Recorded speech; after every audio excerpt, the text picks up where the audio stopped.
बुराइयां दुनिया में इसलिए नहीं है कि भले आदमी भले बुरे आदमी ज्यादा बोलते हैं, अभी तो बुराइयां इसलिए है कि भले आदमी समय पर चुप रह जाते हैं, भले आदमी समय पर मौन हो जाया करते हैं। ये मौन होने का दुष्परिणाम है कि आज भारत जैसे धर्मप्राण देश में राम कृष्ण बुद्ध महावीर और गुरु नानक की धरती पर घी दूध की नदियों की जगह रक्त की और खून की नदियां बह रही है। आज भी इस देश में 50,000 गोवंश प्रतिदिन काटा जाता है। गाय जिसको हमने माता कहा है, गाय जिसका हमने दूध पिया है, किसी भी कौम और समुदाय का आदमी हो, वो जीवन में गाय का दूध पी करके ही बड़ा होता है।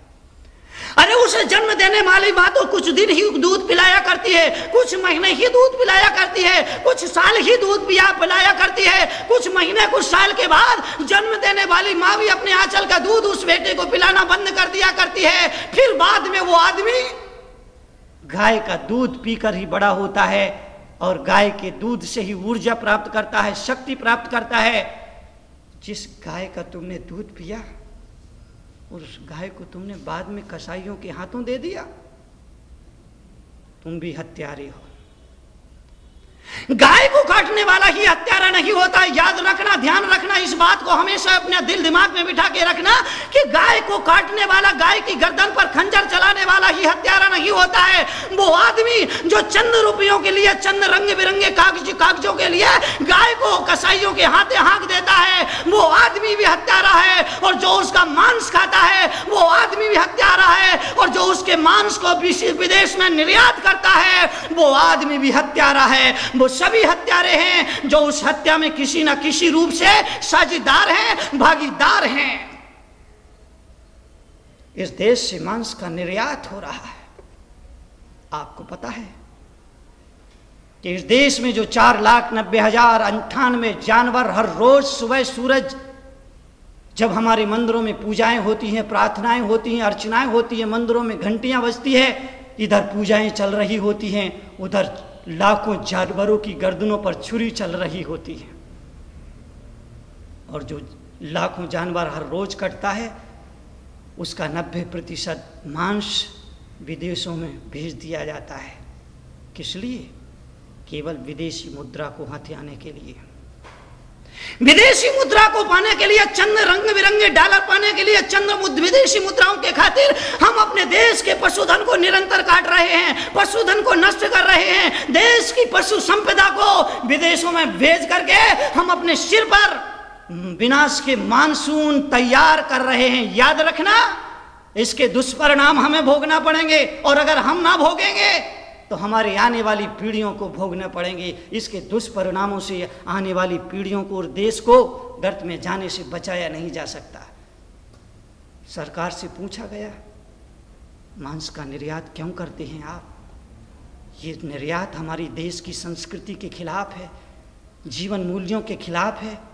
रामकृष्ण बुद्ध महावीर की धरती पर मांस का निर्यात हो, ये तो भारत के भव्य भाल पर एक कलंक है। सरकार जवाब देती है। देश के प्रधानमंत्री से प्रश्न किया जाता है कि मांस का निर्यात बंद होना चाहिए, आप इस पर अविलंब प्रतिबंध क्यों नहीं लगाते हैं? तो देश का प्रधानमंत्री कहता है, अगर हम मांस पर प्रतिबंध लगा देते हैं हमें 700 करोड़ रुपए का घाटा होगा, हम इसकी घाटा की पूर्ति कैसे करेंगे?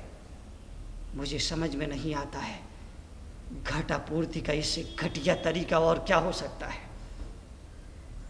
700 करोड़ रुपए की घाटा पूर्ति के लिए हम मांस का निर्यात बंद नहीं कर पाते हैं, मांस के निर्यात पर प्रतिबंध नहीं लगा दे पाते हैं। मैं कहना चाहता हूं, सरकार से कहना चाहता हूं, देश के प्रधानमंत्री से कहना चाहता हूं, सत्ता के शीर्ष पदों पर बैठे हुए लोगों से कह देना चाहता हूं कि मांस निर्यात घाटा पूर्ति का सबसे घटिया तरीका है। और इससे घटिया तरीका और क्या हो सकता है? हम देश के पशुधन को बेच करके हम अमीर नहीं हो सकते हैं और विदेश से जो पैसा हमारे पास आएगा उस देश के चमन को नष्ट कर देगा, देश के चैन और आराम को नष्ट कर देगा। उस पैसे से देश का कल्याण नहीं होगा, देश की उन्नति नहीं होगी, देश संकट से उभर नहीं पाएगा। गलत तरीके से पाया हुआ पैसा हमारे परिवार की शांति को खत्म कर देता है, हमारे देश के अमन चैन को, हमारी देश की अखंडता और एकता को, संप्रभुता प्रभुता के विषय में नए नए संकट पैदा कर दिया करता है।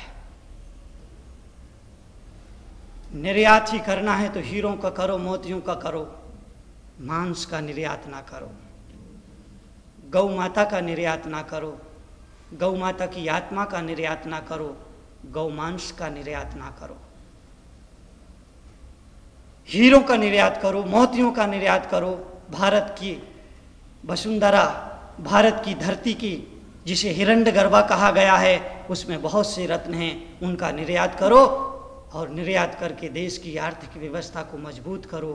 लेकिन मांस का निर्यात अविलंब प्रतिबंधित होना चाहिए और इसके लिए एक जनमत की जरूरत है। जब तक देश में जनमत नहीं होगा, इस देश का अहिंसा प्रेमी आदमी, अहिंसा प्रेमी लोग, चाहे वो किसी भी कौम का हो, किसी भी समुदाय का हो, किसी भी जाति का हो, हिंसा का विरोध होना चाहिए, हिंसा का खुल करके विरोध होना चाहिए और अहिंसा के समर्थन में एक अहिंसक मोर्चा कायम किया जाना चाहिए कि इस देश से मांस का निर्यात ना हो, इस देश में पशु हत्या ना हो, इस देश में गोवंश पर, गो हत्या पर प्रतिबंध लगे। ये हमारा प्रयास होना चाहिए और इसके लिए जनमत संग्रह किया जाना चाहिए, क्योंकि देश की 80% जनता अहिंसा, करुणा, जीव दया, पशुओं के प्रति दया की भावना रखती है, उस पर श्रद्धा और विश्वास रखती है।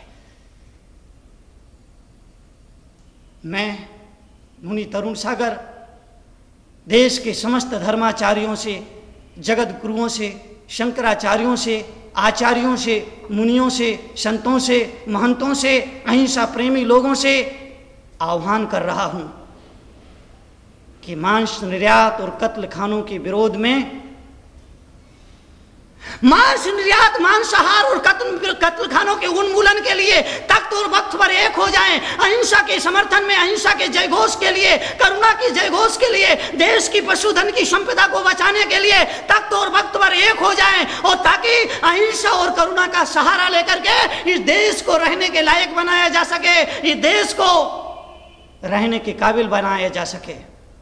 अगर इस देश को गर्त में जाने से बचाना है तो अहिंसा और करुणा मूलक सिद्धांतों को प्रचारित करना होगा।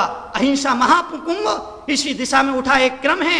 21वीं सदी में जब हम प्रवेश करें तो अहिंसा का जयघोष करते हुए प्रवेश करें, जियो और जीने दो का संदेश लेकर के प्रवेश करें, तो आने वाली सदी अहिंसामय सदी होगी और देश समृद्ध होगा, देश उन्नति करेगा, देश तरक्की करेगा। अगर देश समृद्ध होगा तो दुनिया की कोई ताकत भारत को झुका नहीं सकती।